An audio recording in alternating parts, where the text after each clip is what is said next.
Close Pistons forward Anthony Tolliver fields questions from reporters after the 121-104 loss to the Cavaliers on Sunday, January 28, 2018, in Cleveland. Video by Vince Ellis, DFP Cleveland. There are no moral victories, but the Detroit Pistons are taking one positive from the latest loss. The offensive efficiency was better in the 121-104 loss to the Cleveland Cavaliers at Quicken Loans Arena on Sunday. It's the Pistons' 8th straight loss as they fall further out of the Eastern Conference playoff picture, now 3 games behind Philadelphia for 8th. But inserting Anthony Tolliver into the starting lineup appeared to help the offensive woes that have been rampant since point guard Reggie Jackson went down with a severely sprained right ankle.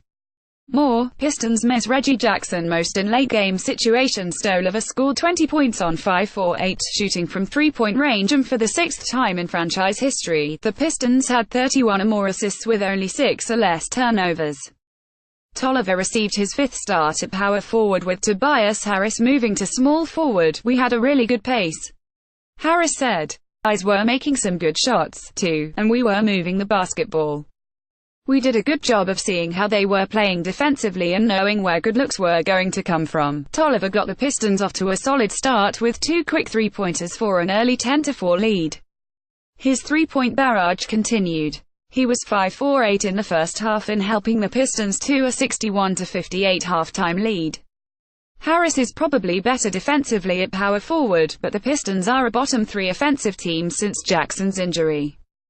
Close Pistons coach Stan Van Gundy speaks to the media after the 121-104 loss to the Cavaliers on Sunday, January 28, 2018, in Cleveland.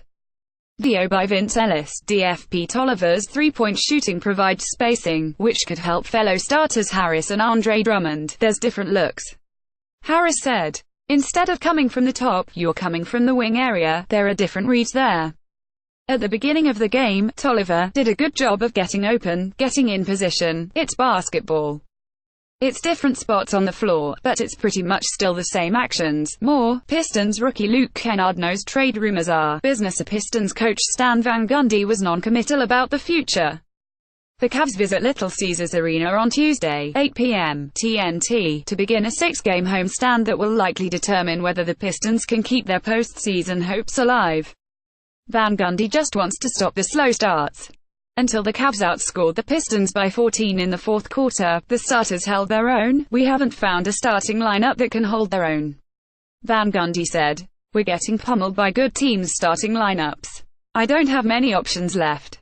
We just got to do a better job." Highs and lows. The Pistons bench was a strength in the first half. Fueled by the play of Stanley Johnson, the bench did most of the work in a 33-20 stretch that saw the Pistons build a 61-55 lead. Johnson found success taking defensive rebounds and initiating offense. He finished with 14 points, 4 rebounds, 3 assists and 2 steals in 28 minutes.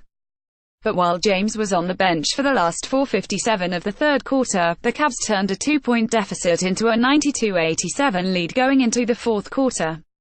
Transition defense was the culprit. In the second half, they didn't run back on defense and it sort of turned the game when it shouldn't have, Van Gundy said. Follow Vince Ellis on Twitter at Vincent_Ellis56. Download our Pistons Extra app on iTunes or Android.